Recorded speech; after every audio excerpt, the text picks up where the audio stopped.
Yes! Ah!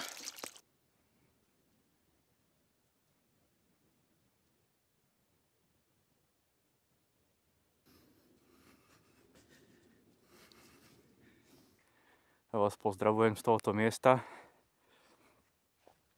Akorát začalo trošku snežiť. Ja som vlastne teraz dootužoval. Bol som vo vodičke. Pripravil som sa. Kým som sem prišiel, tak som sa zahrial, vypil som teplý čaj s medom a s citrónikom. A dal som si dýchanie.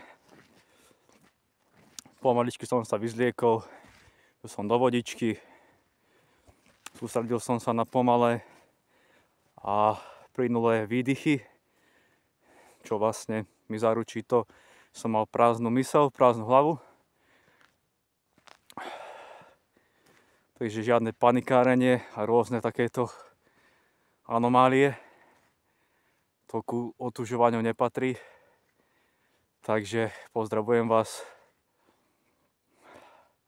Idem si to odkráčať naspäť. Je tu kľud, ticho. A majte sa pekne. Ahojte.